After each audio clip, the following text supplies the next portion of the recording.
Corriger maintenant des exercices sur le produit scalaire. Le 19, page 354. Donc la base, c'est un cube avec des points particuliers qui sont au milieu des arêtes. Donc le premier produit scalaire à calculer, c'est HJ scalaire AB en utilisant les projetés orthogonaux. Donc quand on regarde ABJ, la droite AB est orthogonale à la face de droite, donc la droite AB est perpendiculaire à la droite BJ, ce qui fait que ABJ est rectangle en B. Donc pour exhiber la figure, ABJ rectangle en B, donc on projette orthogonalement le point J sur le point B.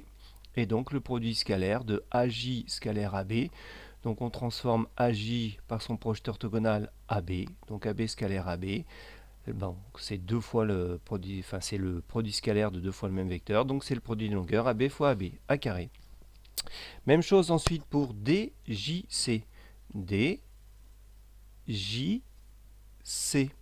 DC est orthogonal à la face de droite, donc DC est perpendiculaire à CJ. Donc DCJ est rectangle en C. Et donc si on veut calculer le produit scalaire de DJ par DC par projection orthogonale, eh bien c'est le vecteur DJ qu'on va projeter orthogonalement sur la droite DC, ça devient DC. Et donc on a le calcul DJ scalaire DC, DC scalaire DC, donc même chose que tout à l'heure. Ensuite HA, HA, HB. Donc là, cette fois, qu'est-ce qui est orthogonal? Eh bien c'est la droite BA qui est orthogonale à la face de gauche. Donc la droite BA est orthogonale à la droite AH. Donc le triangle BAH est rectangle en A. Donc si il est rectangle en A, HA scalaire HB, eh bien je vais projeter orthogonalement le point B sur le point A. Bon, je n'ai pas fait de dessin, à vous de le faire pour bien voir que le projeteur orthogonal de B sur la droite HA, c'est le point A. Et après, j'exécute mon produit scalaire, donc je remplace le vecteur HB par HA. Et je termine le calcul, c'est HA au carré. HA au carré diagonale d'un carré de côté A. Une simple application du théorème de Pythagore nous dit que AH au carré, c'est 2A carré. Le suivant, BIBH. BIBH. Donc là, on va se servir du triangle BFH. BF orthogonal à la face du dessus, donc BFH est un triangle rectangle en F. Donc le projeté orthogonal de H sur la droite BF, CF. Et j'en déduis le résultat. Ensuite, BJBL. BJBL. Bon, là c'est très simple. BJBL, le projeté orthogonal de J sur BC, eh bien c'est le point L. Le triangle BLJ est rectangle en L. FGEG. FGEG. Donc là c'est pareil. Hein. EFG est rectangle en F. Donc le projeté orthogonal de E sur la droite FG, c'est le point F. Et donc on en déduit les résultats. FGEG, donc FG scalaire FG. Et il nous en reste un dernier, DK DI. Donc DK scalaire DI. Donc on passe par le triangle DCI. DC est orthogonal à la face de droite. Donc DCI est rectangle en C. Et donc le projeté orthogonal de I sur DC, c'est le point C. Et on termine le calcul. Donc voilà le 19 pour la projection orthogonale de cet exercice. Alors le numéro 20, il est passé à l'as, je l'ai oublié, donc je le mettrai dans le corrigé. Donc c'est juste une décomposition avec la relation de Chasles. C'est parce que c'est trop simple, je pense que j'ai oublié de le faire. Le 26, avec des coordonnées, donc démontrer que le triangle ABC est rectangle. Alors la difficulté, c'est de savoir en quel sommet le triangle est rectangle. S en A, S en B, S en C. Donc comme c'est pas précisé, eh bien on va commencer par chercher les vecteurs AB et AC, leurs coordonnées. AB et AC, dans un repère orthonormé. C'est précisé en haut du numéro 25, c'est un repère orthonormé. Donc les coordonnées du vecteur AB et coordonnées du vecteur AC. Vieille formule mondialement connue pour calculer les coordonnées d'un vecteur. Et donc on effectue le produit scalaire des deux vecteurs, qui est la somme des produits des coordonnées. On trouve 0, donc le triangle ABC est bien rectangle en A. Alors comme il est rectangle en A, on peut utiliser la trigonométrie ou le produit scalaire. Hein. bien, j'ai choisi le produit scalaire de BA par BC, puisqu'il nous faut connaître l'angle en B, je crois. Bah, en B ou en C, hein. Donc BABC, donc on applique le produit scalaire via la formule des coordonnées, donc ce qui fait 11. L'autre façon de le faire, c'est de calculer le produit scalaire en utilisant les longueurs et le cosinus. Donc BA et BC, on calcule leur longueur, hein. BA c'est moins 1 au carré, donc 1 plus 1 au carré, donc 2 plus 3 au carré, 9, ça fait donc 11. BA c'est racine de 11. BC moins 1 au carré, c'est 1, moins 2 au carré, 4, 5, 4 au carré, 16, donc ça fait 21. Donc BC c'est racine de 21. Et donc le produit scalaire de BA par BC vaut 11. BA, on a dit racine de 11. BC racine de 21. Donc cosinus de ABC, c'est le produit scalaire BA-BC sur le produit des longueurs. On applique la formule et on trouve une valeur de l'angle. Alors en degrés, même si c'est marqué en radian ça n'est pas trop parlant. Donc vaut mieux 1 degré. Et pour trouver l'autre angle, ben, on n'utilise que la somme des angles d'un triangle rectangle et d'un triangle quelconque vaut 180, et les deux angles qui ne sont pas droits sont complémentaires, c'est-à-dire que la somme des deux fait 90. Alors le 29 et le 31, c'est le même énoncé, donc deux exos pour un. Alors le vecteur AC et le vecteur BD coordonnées, donc les mêmes, donc le vecteur AC est égal au vecteur BD, donc on a un parallélogramme. Ensuite, reste à savoir si on peut améliorer ce parallélogramme, donc le faire devenir rectangle. Pour ça, on calcule le produit scalaire issu de deux côtés consécutifs, AB et AC. Le produit scalaire vaut 0, donc les deux côtés consécutifs sont perpendiculaires, donc notre parallélogramme qui a un angle droit devient un rectangle. Et quand j'ai un rectangle, je peux calculer son aire, c'est ce qu'on nous demande juste de plus dans le 31.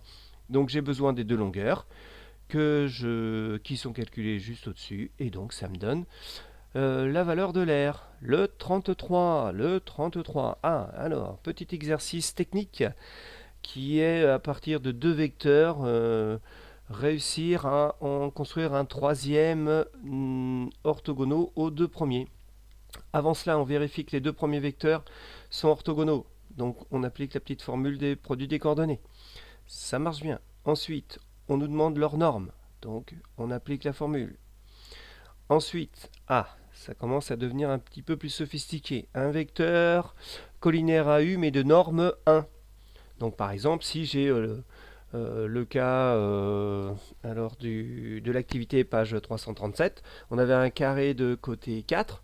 Donc le vecteur AB avait pour longueur 4. Qu'est-ce qu'on a pris comme vecteur unitaire? Bien, on a pris un quart de vecteur AB.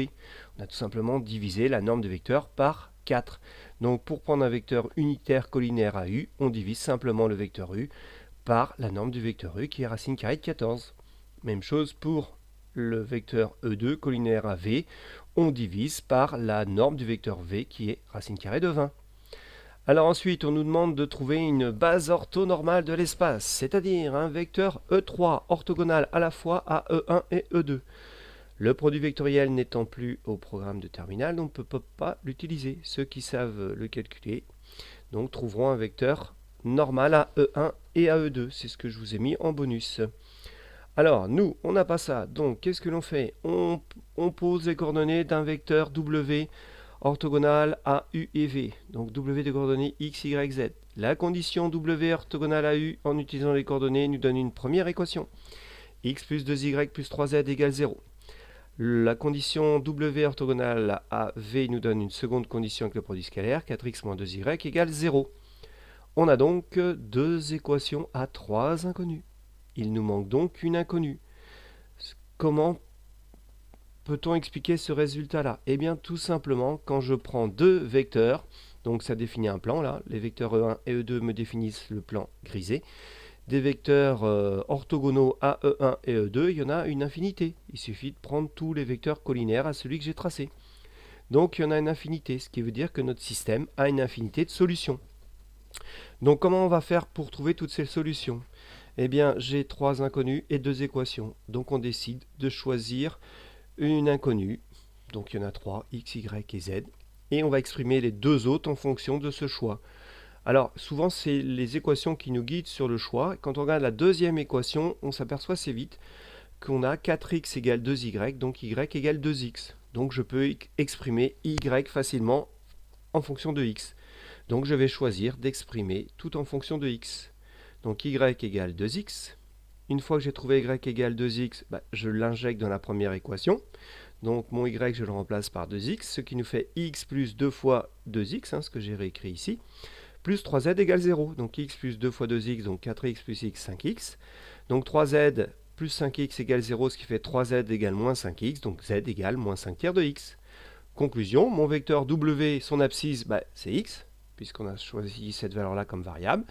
L'ordonnée y, on a vu que c'était 2x, et la cote z, c'est moins 5 tiers de x. Donc si je veux un vecteur normal, pas de souci, il suffit de fixer une valeur à x. Donc par exemple, je vais prendre 3 pour éviter d'avoir des fractions. Donc ça me donnerait un premier vecteur normal.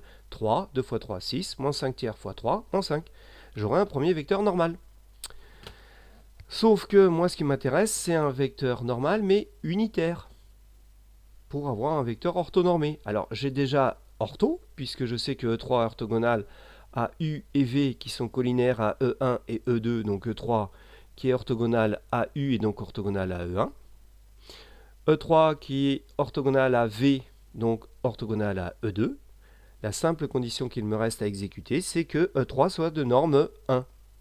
Donc je vais chercher mon vecteur E3, qui est orthogonal au vecteur U et V, donc qui est de la forme de Wx, Y, Z, c'est-à-dire que ces coordonnées sont de la forme x2x moins 5 tiers de x, et je veux que cette norme soit égale à 1.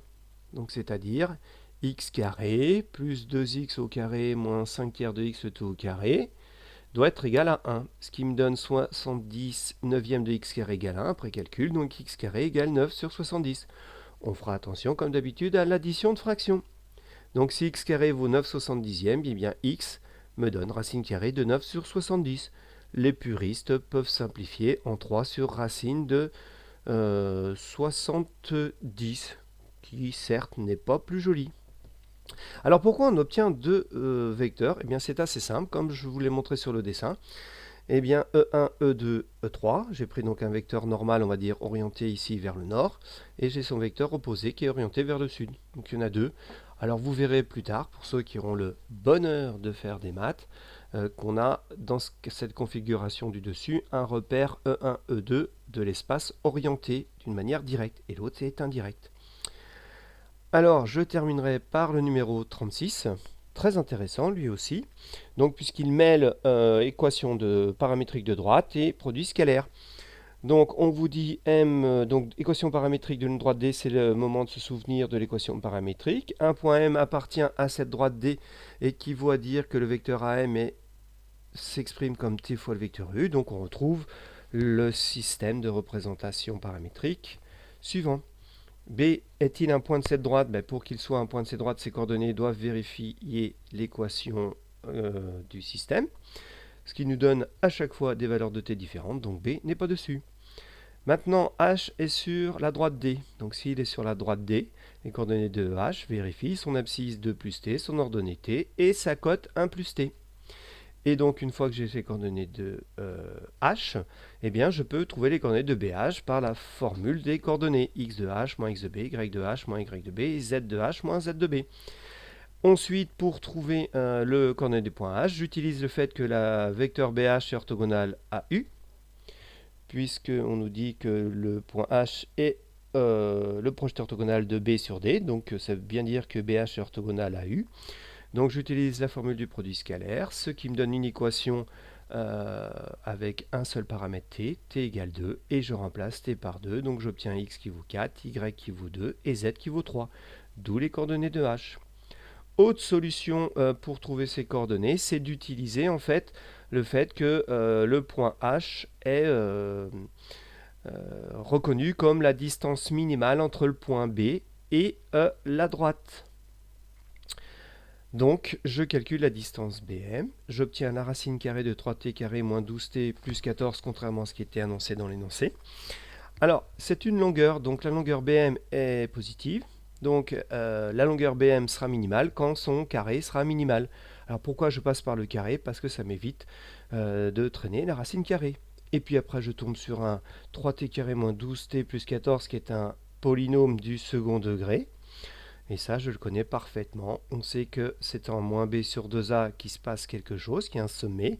Donc quand t vaut 2, la parabole est orientée vers le haut, donc c'est décroissant, croissant, donc c'est un minimum quand t vaut 2, et ce qui me redonne bm égale racine de 2. Donc la distance minimale de b à la droite d correspond à bh avec h, qui est le projeté orthogonal. On retrouve des choses déjà connues.